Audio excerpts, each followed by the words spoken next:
these activities, like this like whole movement of going, like his efforts of driving people into a tolerant, a respectful way to understand one another, and I'm thinking of all those efforts of him. Like, do you consider him as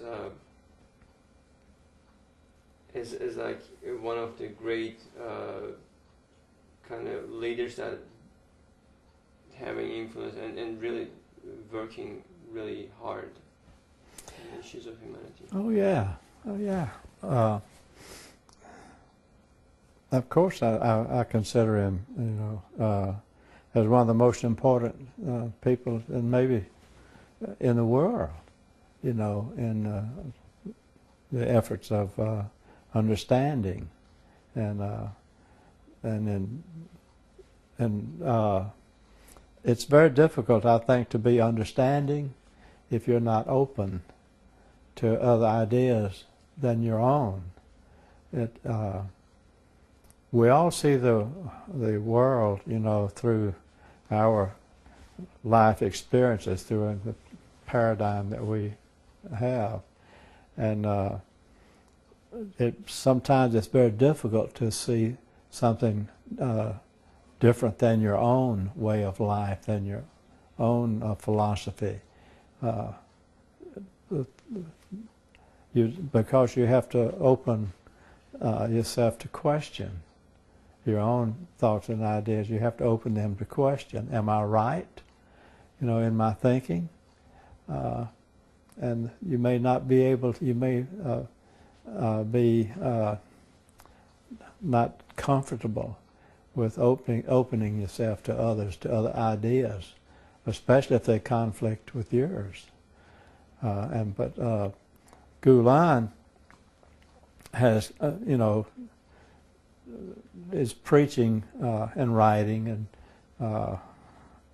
talking, telling us, that we're we have a lot in common, and that Islam is a great religion, and maybe we have misunderstood a lot about Islam.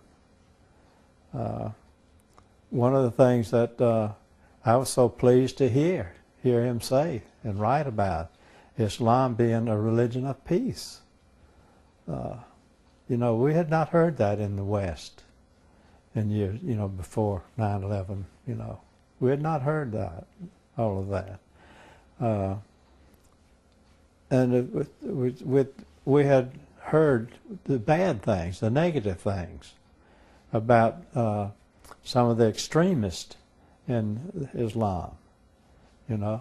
Of course, we have extremists, in Christianity also, but we need to open ourselves to the positives, and Gulen helps us to do that in his writings and in his preaching. He accepts you, me, and he would like for us to accept him. And it's working. I think it's working. So, you were talking about that your appreciation of his ideas and efforts. Would you consider yourself as a follower of him, or a kind of close person to his ideas or philosophy? Well, I'm a devotee. I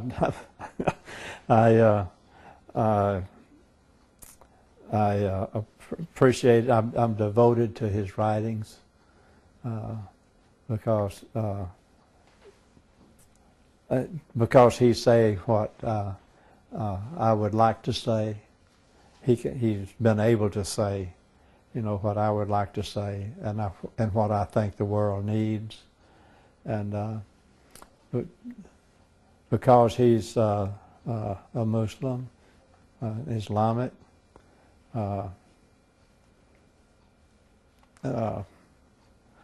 it's sometimes you have, because of that, I think the world, or at least the West, has been reluctant to accept him and to even read his works.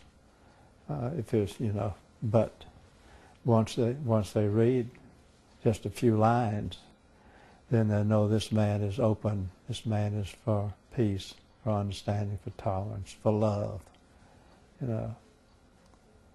He's wonderful. His works. Can't beat it.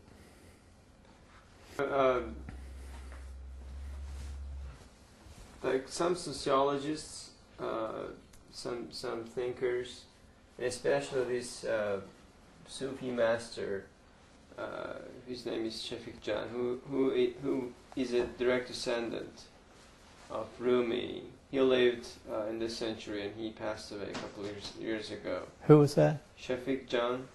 I'm not familiar with him. So he has a book on Sufism. Oh.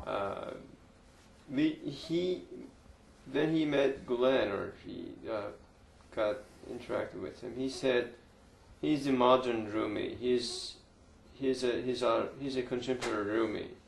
He's the mirror image of him in our century. Yeah. In all these understandings and things we've seen in Gulen, what do you think of it?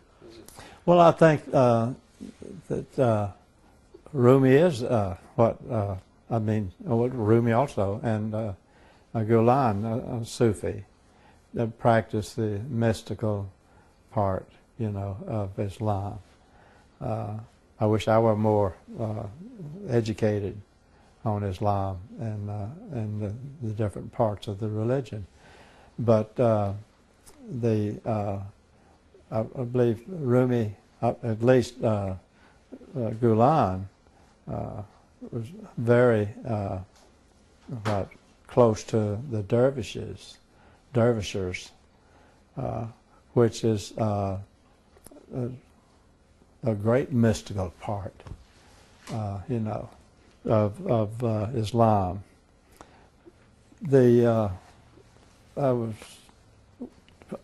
Our ID representative here in Mississippi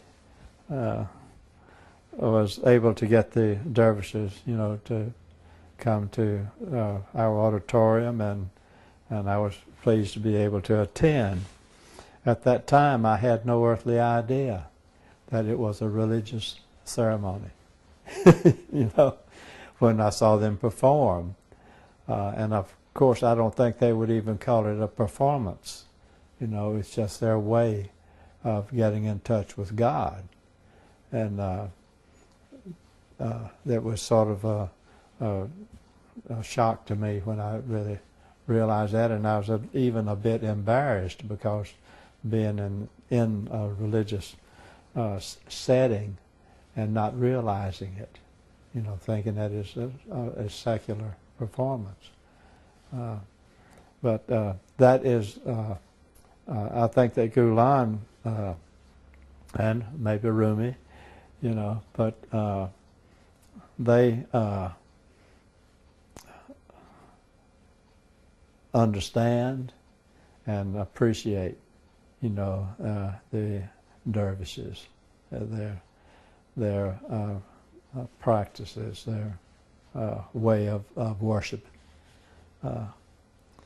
To me, for myself,